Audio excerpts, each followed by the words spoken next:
sebab ia membujuk dirinya sampai orang mendapat kesalahannya dan membencinya. Perkataan dari mulutnya adalah kejahatan dan tipu daya. Ia berhenti berlaku bijaksana dan berbuat baik. Kejahatan dirancangkannya di tempat tidurnya. Ia menempatkan dirinya di jalan yang tidak baik. Apa yang jahat tidak ditolaknya. Ya Tuhan, kasih-Mu sampai ke langit, setiamu sampai ke awan. Keadilan-Mu adalah seperti gunung-gunung Allah. Hukum-Mu bagaikan samudra raya yang hebat. Manusia dan hewan Kau selamatkan, ya Tuhan. Betapa berharganya kasih setiamu, ya Allah. Anak-anak manusia berlindung dalam naungan sayap-Mu. Mereka mengenyangkan dirinya dengan lemak di rumah-Mu. Engkau memberi mereka minum dari sungai kesenangan-Mu. Sebab padamu ada sumber hayat, di dalam terang-Mu kami melihat terang. Lanjutkanlah kasih setiamu bagi orang yang mengenal Engkau, dan keadilan-Mu bagi orang yang tulus hati. Janganlah kiranya kaki orang-orang congkak menginjak aku, dan tangan orang fasik mengusir aku. Lihat, orang-orang yang melakukan kejahatan itu jatuh, mereka dibanting dan tidak dapat bangun lagi. Ya, demikian firman Tuhan. Bagilah setiap kita yang mendengarkannya dan melakukannya dalam kehidupan kita hari lepas hari. Ya, saudara, masih memasuki bulan Januari, masih agak-agak baru gitu ya dari tahun 2022, dan kita berharap juga suasana kita tetap kita bangun dalam keadaan sukacita walaupun apapun yang akan kita hadapi di tahun 2022. Percayalah Tuhan selalu menyertai kita. Dan betul sesuai dengan tema kita pada hari ini, betapa berharganya kasih setiamu, ya Allah, yang tadi dikutip dari salah satu ayat yang kita baca. Saudara, saya akan mencoba dari satu film yang lawas nih filmnya. Saya nggak tahu apakah Bapak Ibu pernah menonton film ini, Catch Me If You Can. Ini dibintangi oleh Leonardo DiCaprio sama Tom Hanks. Ini adalah dua ya kawakan lah, boleh dibilang ya, pemain kawakan. Dalam film ini secara singkat, si Leonardo DiCaprio ini menjadi penjahatnya. Dia melakukan tipuan cek. Jadi dia mencetak cek palsu, mengganti nomor cek dan seterusnya supaya bisa diuangkan. Intinya begitu ya. Jadi dia pemalsuan cek. Dan itu sudah sampai jutaan dolar. Masalahnya di situ gitu ya. Kalau cuma sampai berapa nggak masalah, tapi sampai jutaan dolar. Dan uniknya lagi, itu dilakukan ketika dia masih umur 15 tahun. Jadi bukan sudah tua atau gimana, dia enggak. Jadi melakukan penipuan itu umurnya sangat muda. Dia masih sekolah lah. Masih SMA begitu ya. Itu dia sudah lakukan hal itu. Penipuan cek yang menghasilkan jutaan dolar. Dan si Tom Hanks ini jadi FBI-nya yang mengejar dia. Singkat ceritanya lagi, si Frank namanya tokohnya ini, yang si Leonardo DiCaprio ini, si Frank ini dia sangat mengidolakan ayahnya, gitu ya. Sebenarnya backgroundnya sederhana. Dia ngelihat ayahnya tadinya kaya, lalu miskin, ditinggal sama istrinya. Nah, dia nggak suka. Jadi ya tanda petik matre ya istrinya ini. Ya kalau begitu suaminya lagi bangkrut, dia ditinggal gitu ya, malah selingkuh dengan yang lain. Dan si Frank ini sayang sama bapaknya. Sayang banget sama bapaknya. Karena bapaknya ini pejuang lah. Berjuang begitu. Nah, kemudian akhirnya singkat cerita bapaknya tahu si Frank selama ini kasih dia uang, beliin dia mobil Cadillac, dan seterusnya, itu ternyata dari kejahatan. Yaitu tadi, tipuan cek ya, menipu cek. Cek kosong tapi bisa diuangkan, itulah kira-kira gitu. Lalu, ada satu scene yang saya suka. Si Frank ini meminta ayahnya supaya dia menghentikan untuk berbuat jahat. Jadi si Frank ini bicara sama bapaknya. Oke Pak, katanya, coba kamu minta kepada saya, atau bilang, hey Frank, stop, jangan berbuat jahat ya, kira gitu ya. Coba maksudnya minta aku untuk berhenti berbuat jahat, Pak. Karena dia sangat menghormati bapaknya. Saudara, apa yang terjadi? Bapaknya ngomong gini, you will never quit.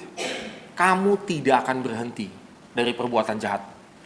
Jadi bapaknya ingin bicara sama Frank, seandainya pun aku mau minta kamu berhenti, itu dosa, itu jahat, kamu lagi dikejar-kejar FBI. Kamu tidak akan pernah berhenti berbuat jahat. Saudara, memang terjadi ya, akhirnya si Frank itu tetap terus sampai dia ditangkap lah gitu ya. Dia tetap pemalsuan cek itu ya. Tetapi ujung dari cerita ini cukup bagus. Ternyata si Frank ini dibayar sama bank-bank dunia untuk membuat cek bagaimana caranya supaya tidak bisa dipalsukan. Dari dia yang berbuat jahat, dia dibayar jutaan dolar juga ternyata supaya cek-cek bank itu nggak bisa dipalsukan. Jadi mereka langsung ke orang yang berbuat jahat. Saudara-saudara sekalian, ketika kita berbuat jahat, memang kadang-kadang you will never quit. Kamu tidak akan pernah berhenti. Sekali engkau berbuat jahat, terus dan terus.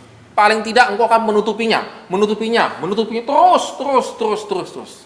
Saudara, inilah yang menjadi sebuah gambaran yang ada di boleh next? Ya. Yang ada di ayat 1 sampai dengan ayat 4, menggambarkan keadaan orang fasik. Yang pertama adalah rasa takut kepada Allah itu tidak ada. Saudara, starting kita bisa berbuat jahat itu karena rasa takut kita kepada Tuhan itu nggak ada. Eksistensi Tuhan itu nggak ada. Kenapa orang bisa terus-menerus berbuat jahat? Karena memang dia tidak percaya adanya Tuhan. Kalau kita sampai demikian, Bapak Ibu Saudara sekalian, maka inilah yang berbahaya. Itu akan menjadi terus-menerus terjadi dalam kehidupan kita. Kenapa kita never quit berbuat dosa? Karena rasa takut itu udah nggak ada. Rasa takut kepada Tuhan itu sudah tidak ada. Lalu yang kedua dikatakan oleh pemazmur, dosa itu bertutur di lubuk hati orang fasik. Ini menarik ya, dosa itu bertutur di lubuk hati orang fasik. Kalau boleh diterjemahkan secara bebas, itu adalah dosa adalah satu kesenangan bagi orang fasik. Ketika rasa takut itu sudah tidak ada, saudara sekalian, maka yang muncul itu adalah pleasure, kesenangan. Kesenangan untuk berbuat kejahatan. Happy. Kalau kita lihat film Joker gitu ya, kan dia gambarnya happy ya. Mulutnya ini ya. Badut kan tuh, Joker kan badut ya. Itu happy, walaupun dia serem sebenarnya. Ketika dia membunuh orang, ketika dia melakukan kejahatan, dia happy. Jadi saudara, rasa takut yang hilang itu, yang muncul berikutnya adalah happiness, kebahagiaan. Ketika gue berbuat dosa, gue bahagia, gue tenang, gue senang. Wah, kalau sudah sampai di level ini berbahaya sekali. Ini sudah levelnya sudah sampai levelnya dalam banget ya. Tetapi pemazmur ingin menggambarkan lebih dalam lagi ketika orang fasik itu berbuat dosa. Adalah ia membujuk dirinya. Makanya kadang-kadang kalau orang jahat itu kalau digambarkan suka ngomong sendiri kan.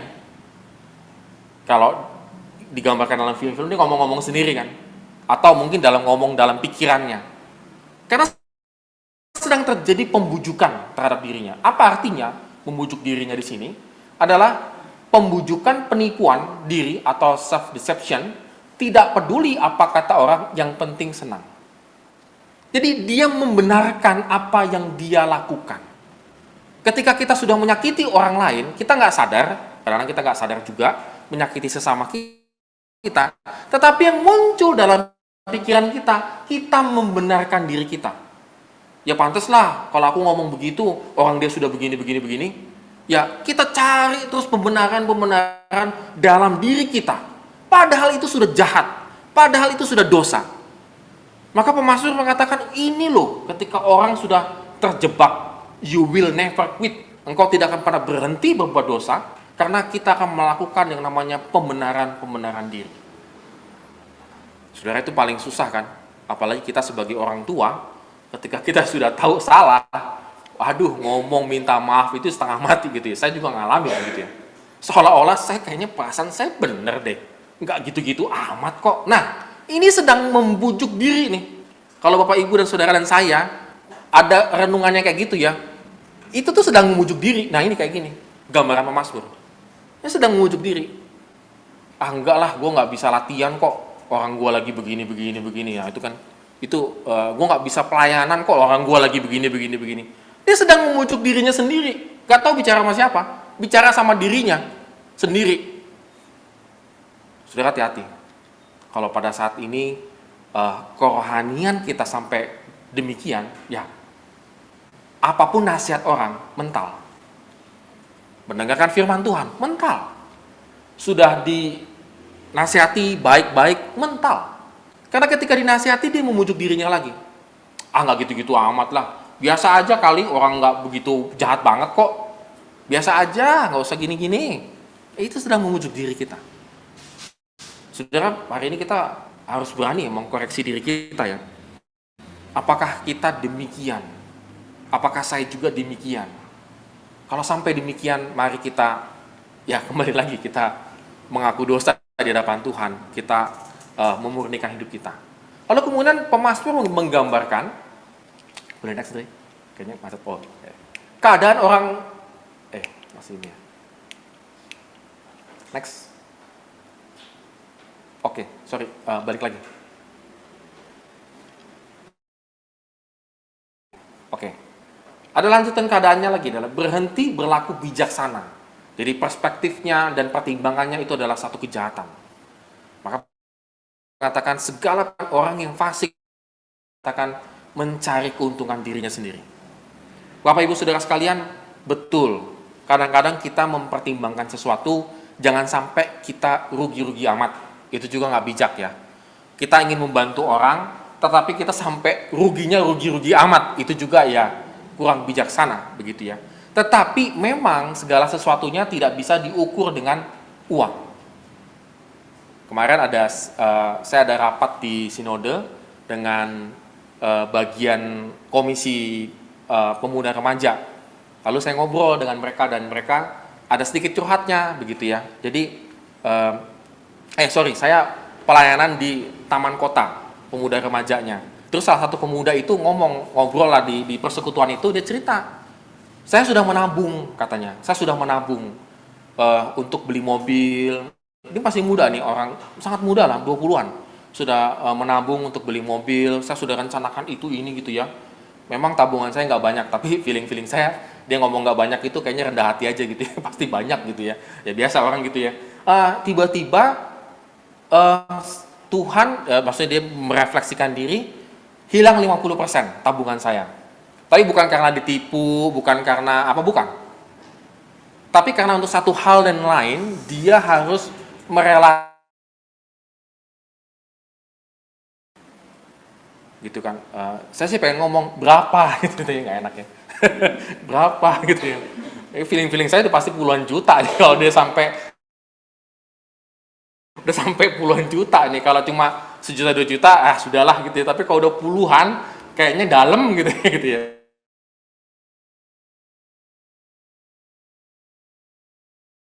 Dia langsung berhenti, dia bilang, saya jadinya nabung lagi walaupun tidak dari nol,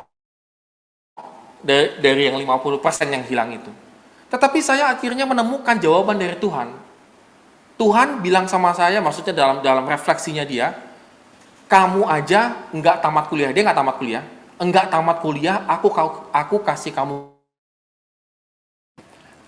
tidak lulus kuliah, aku kasih kamu bisnis yang berjalan dengan baik sampai detik ini.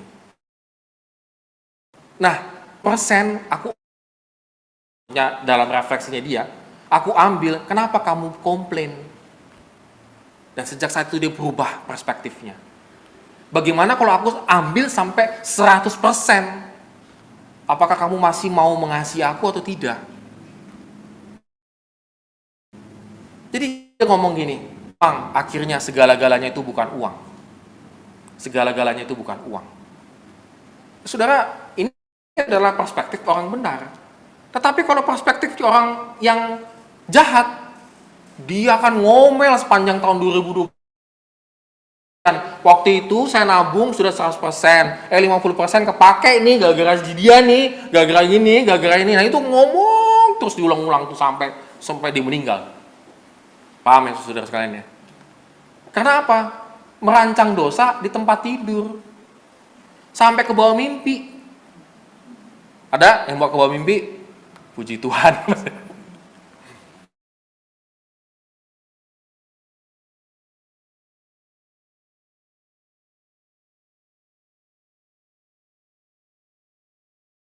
Rugi.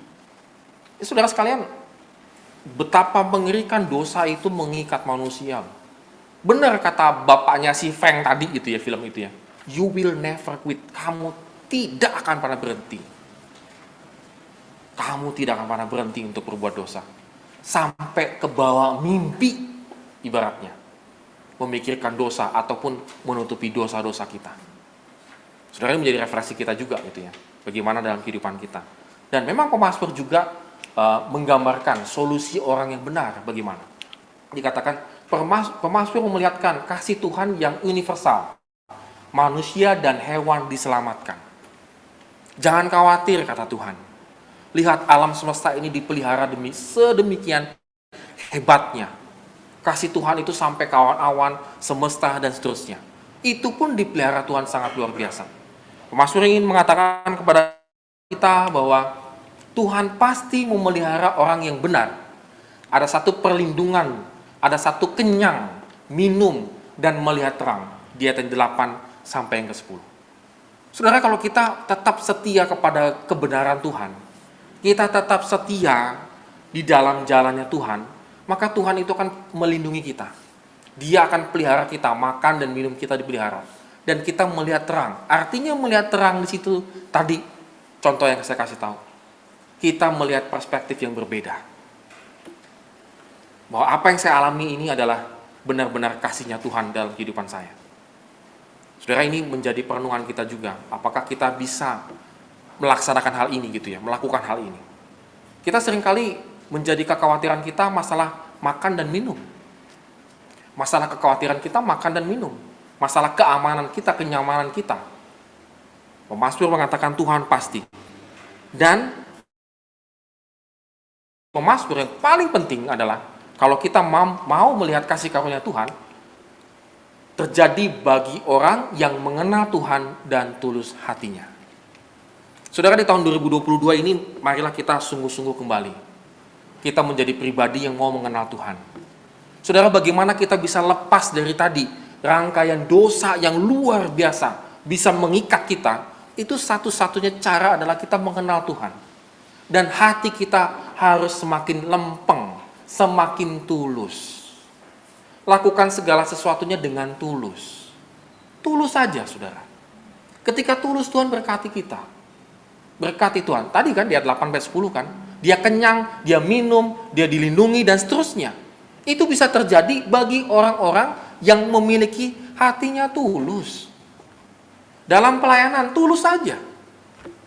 Tulus. Belajar ketulusan hati di dalam melayani. Jangan ngomelnya, jangan berantemnya yang diutamakan. Jangan selisih pendapatnya yang ditajam. Belajar tulus. Kembali lagi, kita melayani Tuhan bukan berarti Tuhan itu butuh dilayani. Salah. Kita sudah dilayani Kristus.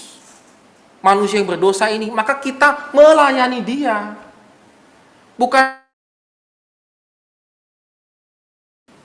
Enggak, saudara. Tuhan emang butuh dilayani? Enggak. Oh, dia Tuhan di atas segala-galanya. Kita yang butuh Tuhan. Bukan Tuhan yang butuh kita. Hatinya tulus.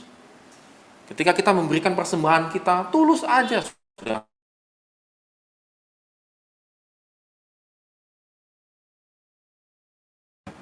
Jangan hitung-hitungan. Kasih persembahan itu hitung-hitungan boleh.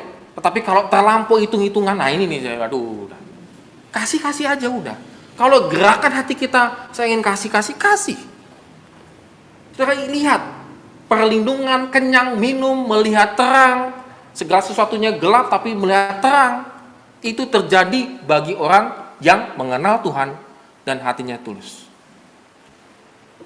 Yes dan amin kalau bagi saya. Saya juga mengalami hal itu. Ketika saya belajar, dididik Tuhan untuk tulus hatimu, itu kita tuh digesek Tuhan tuh luar biasa. Supaya engkau tulus. Supaya saya juga tulus. Itu kita dihajar dalam pelayanan, dalam berbisnis, dalam pekerjaan kita, di kantor kita, di kuliah kita, dimanapun kita dihajar ketulusan hati kita. Bersyukur saudara sekalian kalau pada hari ini kita masih dididik Tuhan untuk tulus. Dan ganjaran Tuhan, imbalan yang kita dapat, wah, berkali-kali lipat. Berkali-kali lipat, saya bilang, berkali-kali lipat. Saudara, saya terharu ya dengan anak saya yang pertama, kalau boleh saya share masalah ketulusan hati, Vide. Tadi ada celengan ya, celengan sekolah minggu untuk panti werda kita. Sinode punya panti werda, opa oma. Saudara, memang panti, saya terangkan supaya nggak salah. Panti Werda ini betul, yang masuk ke situ bayar. Tetapi kalau saudara mau tahu, itu sudah disubsidi 50%. Jadi 50% lagi pengurus, ini karena saya pembina di situ, sementara pembina yayasan di situ ya, itu mencari dana untuk yang 50% sisanya. Jadi mereka bayar itu cuma 50%. Jadi tetap membutuhkan dana, membutuhkan beras, minyak, dan seterusnya, masih butuh. Maka saya bilang sama guru sekolah minggu, bantu, itu kan punya kita, sinode, kita bantu dulu deh. Nah kemudian punya ide, bagaimana anak sekolah minggu nabung, untuk kita kasih opa-oma, sebagai bentuk kasih sayang kita kepada mereka. Oh itu bagus sekali, gue bilang, kita coba. Lalu celengan dibagikan ke anak saya, dan salah satunya anak saya nomor 1, Vide. Maka segala koin di rumah saya lenyap, hilang, dimasukin ke dalam celengan. Beruntung bukan uang kertas yang warna merah gitu yang masuk, wah. Kalau itu seperti saya sobek. Jadi segala koin-koin itu bersih. Mereka mencari di bawah tempat tidur, koin-koin diambilin gitu ya. Masukin celengan. Lalu anak saya Vide dan Visto itu punya ide.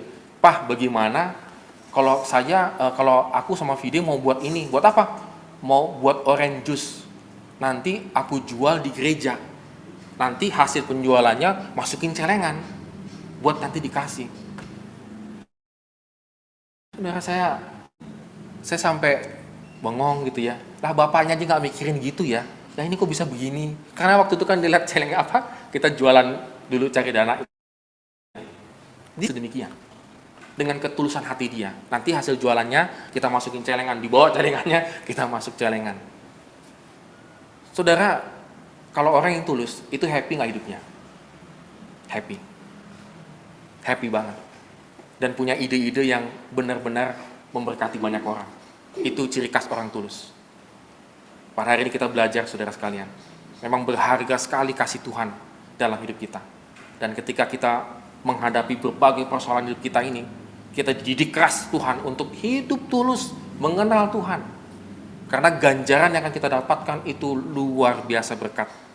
Mungkin secara materi kita tidak mengalami berkat yang melimpah. Tetapi generasi kita, anak kita, menantu kita, cucu kita, itu mengalami berkat-berkat Tuhan yang luar biasa. Amin. Kita berdoa.